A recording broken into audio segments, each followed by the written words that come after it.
Thank you for watching my video here. It's another debate review. This was a debate between Kent Hovind and Matthew Bardos. Matthew is a lawyer, so sometimes in the debate they would say, "Objection, Your Honor," using the lawyer and courtroom vernacular. This was a debate between whether there's a designer of life and this earth and the universe or not, and if not, there's a long word that don't hear often, destiology, which basically means no designer, random chance. Matthew Bardos went first. He said design things have similarities, and we don't see that in nature. Yeah, when Toyota makes a car, they hope a lot of people are going to want to buy it, and they make a lot of them that are the same. And apparently there's too many differences in nature, according to Matthew, for us to say that the animals have been designed. Of course, that's a bad argument, because car makers, makers of things are trying to make money, so they keep their costs down. Making a new version of changing things costs money, so once something is created that sells, they'll keep making the same thing. But those restrictions don't apply to God, and a all-powerful being who is immortal. He does not have the same restrictions, so God could make variety.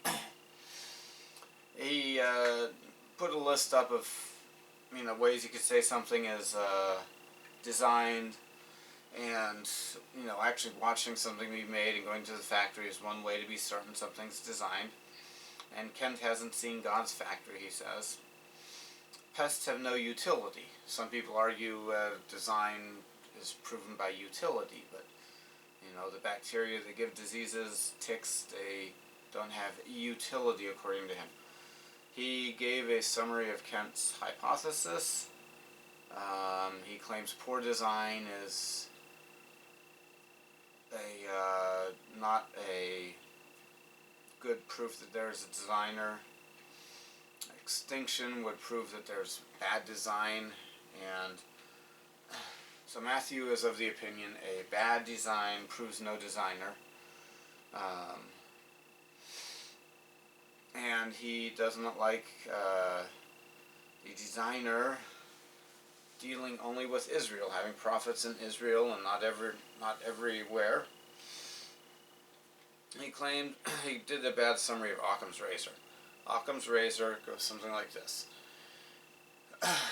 When you're trying to figure something out, the conclusion that has the least assumptions is most simple, is most likely the right answer. And he put up a chart, nothing, and then everything, 2 steps. Nothing, he hates God and calls him giant sky wizard or something like that, old sky wizard.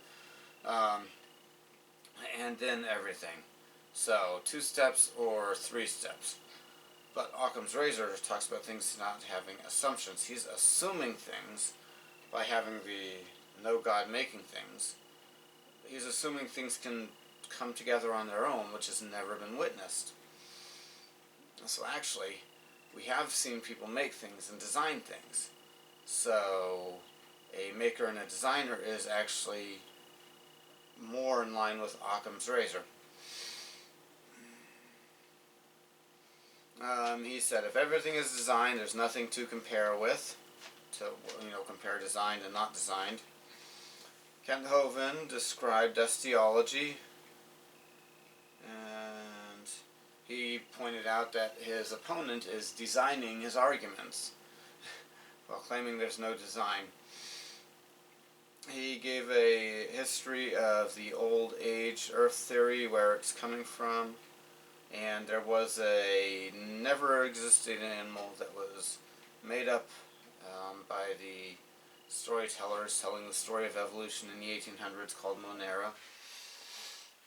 Um, let's see, 15 kinds. 15 kinds of what? Yeah.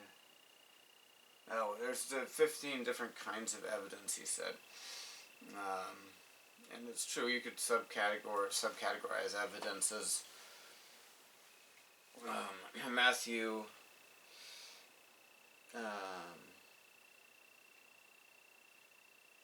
claimed he corrected Kent when Kent says if you pick up an arrowhead you can see characteristics of design.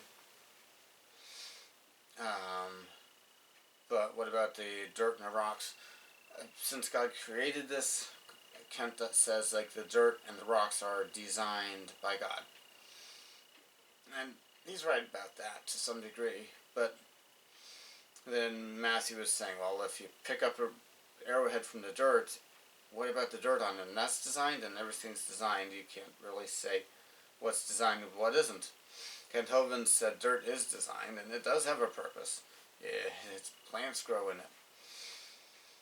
Matthew asked about harmful bacteria, and Kent asked for an explanation of emotions, because there are some things that aren't physical, but they really exist. How do you prove them, or something like that?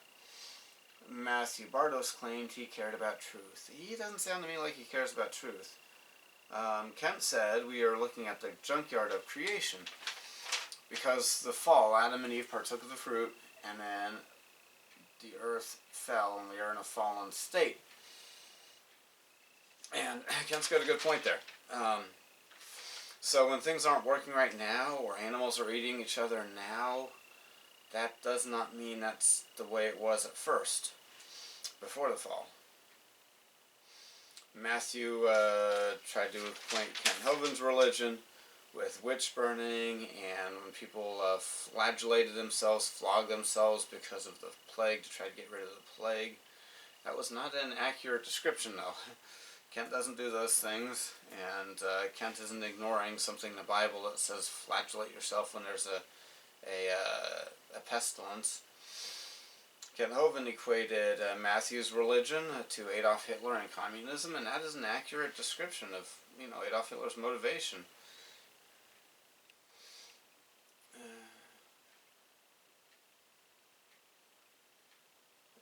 And let's see. I don't want there to be.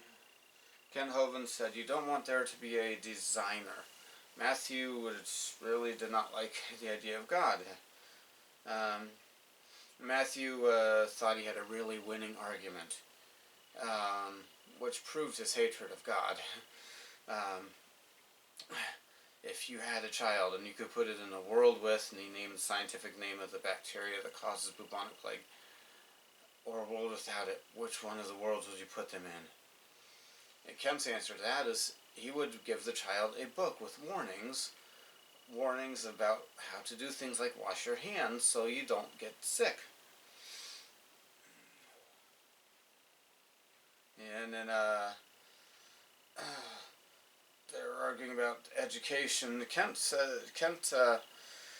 wants the kids to hear all the ideas. Kent is most annoyed with the lies in textbooks, more so than kids in schools being told something.